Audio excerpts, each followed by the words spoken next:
दोस्तों नमस्कार। ये सवाल पूछा जाता है कि नरेंद्र मोदी की जीत का कारण क्या है।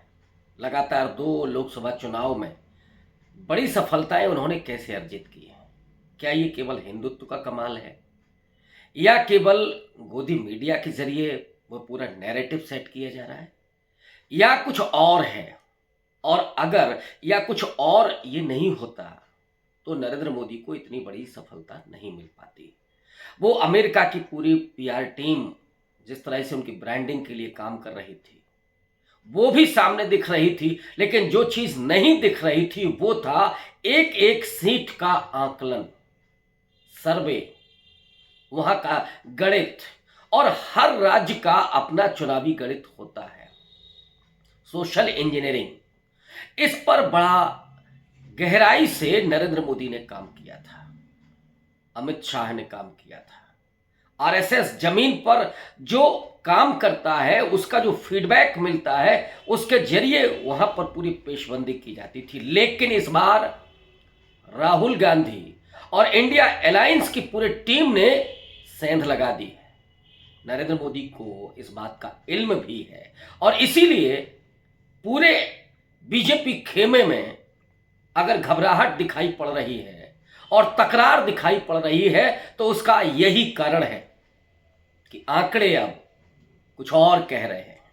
मैं जरा आपको उन तस्वीरों की तरफ ले चलता हूं, उन आंकड़ों की तरफ ले चलता हूं जहां इंडिया अलायंस और राहुल गांधी ने बड़ा मजबूत पेशबंदी की है। एक एक सीट का आकलन किया जा रहा है, सर्वे किया गया है और खुद राहुल गांधी कुछ सीटों पर लगातार नजर बनाए हुए हैं और वहां पर अपने रणनीति पर लगातार अपने लोगों को काम दे रहे हैं। राहुल गांधी जिन सीटों पर काम कर रहे हैं वो इस देश की 158 सीटें हैं।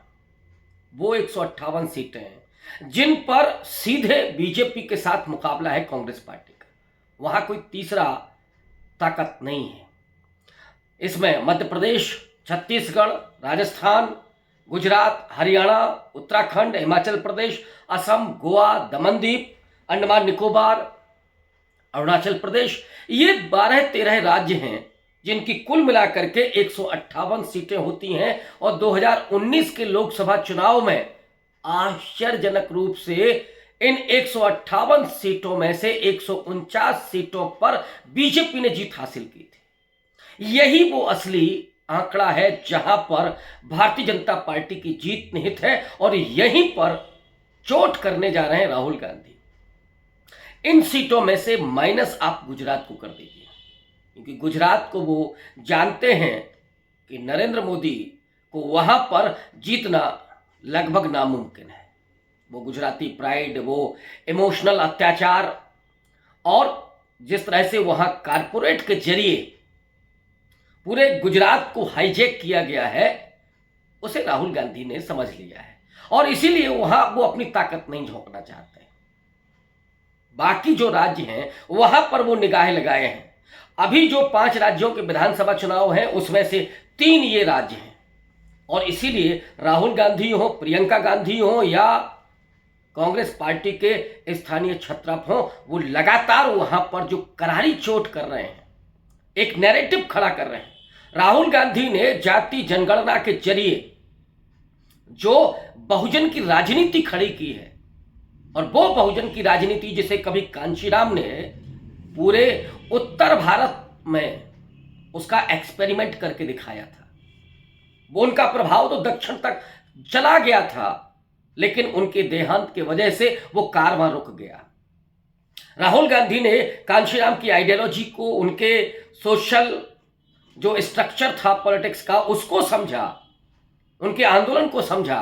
खुद राहुल गांधी इस बात को कहते हैं और वहीं से उन्होंने अपने जीत का मंत्र निकाला है, जीत का सूत्र निकाला है। तो वो लगातार कास्ट सेंसस पे बात कर रहे हैं। वो ये पूछते हैं उस मजबूती के साथ कि इस कमरे में कितने दलित पत्रकार हैं, कितने ओबीसी पत्रकार हैं, और यहीं से वो पर्दाफाश करते हैं उस पूरे सत्ता तंत्र का जो लंबे समय से इस देश के वर्चस्व पर कायम है। ये राहुल गांधी जिन्हें आज दलित हो, अति पिछड़ा हो, महिलाएं हों, आदिवासी हों, बहुत शिद्दत के साथ अपने नेता के रूप में देख रहे हैं।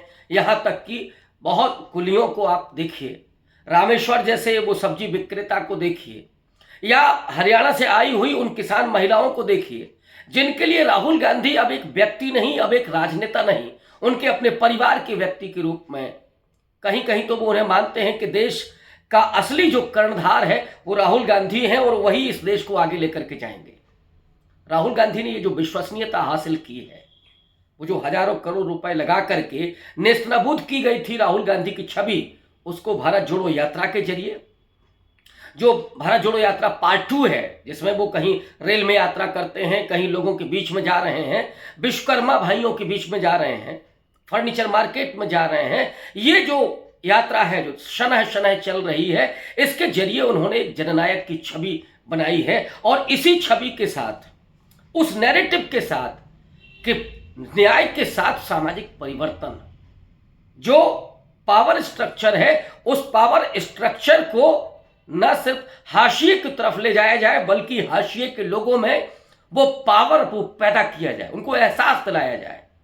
जो वंचित तबका है, जो दलित है, जो आदिवासी है, कि वो इसके लिए नहीं पैदा हुआ कि इसके मुंह पर कोई पेशाब करके निकल जाए, वो इसके लिए नहीं पैदा हुआ कि उसे घोड़ी से उतार दिया जाए, वो इसके लिए नहीं पैदा हुआ कि उसकी मूंछ काट दी जाए और पेशाब पिला दी जाए। उसे अपने ताकत का एहसास कराना, ये असली पावर है। और ये राहुल गांधी लगातार कोशिश कर रहे हैं, अपने घर पर बुलाना, अपने साथ भोजन कराना, ये है उनके भीतर उस पावर का एहसास कराना, उस शक्ति का एहसास कराना कि इस देश के मालिक तुम हो।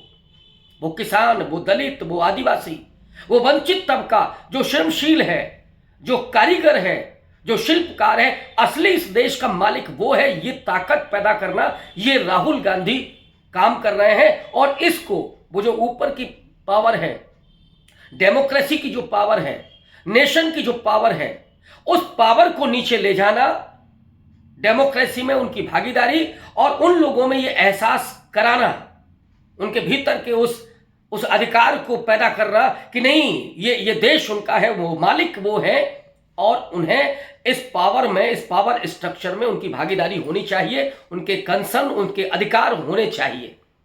ये जो बैलेंस राहुल गांधी बना रहे हैं, उसने आने वाले भविष्य की, आने वाले चुनाव की तस्वीर गढ़ दी है।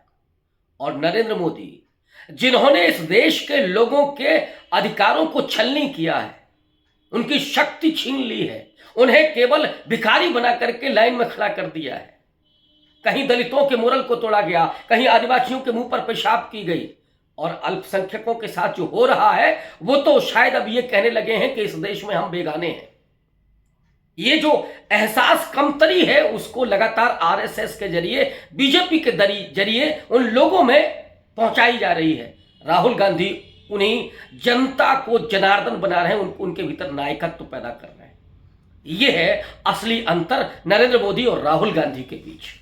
तो इन राज्यों में जो 158 सीटें हैं, 148 सीटों पर बीजेपी ने जीत हासिल की थी, कांग्रेस केवल 9 सीटों पर सिमट गई थी। -26 अगर हम गुजरात की सीटें छोड़ दें तो इन सीटों पर राहुल गांधी काम कर रहे हैं।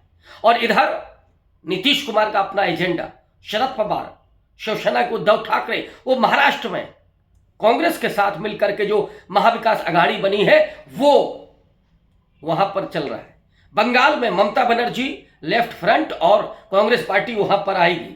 बिहार में तो तेजस्वी, नीतीश और कांग्रेस पार्टी लेफ्ट, वो तो है ही। तमिलनाडु 39 लोकसभा सीटें, वहां पर डीएमके प्लस, यानी कांग्रेस पार्टी वहां पर डीएमके के साथ, लेफ्ट भी वहां पर सीपीआई सीपीएम, वो वहां पर 2-2 सीटें पिछली बार जीते थे, वो सब एक साथ हैं। और ये सीटें इन 4 राज्यों की केवल बनती हैं 169, और ये दोनों मिलाकर के जो सूरत बनती है वो 300 प्लस बनती है, 327।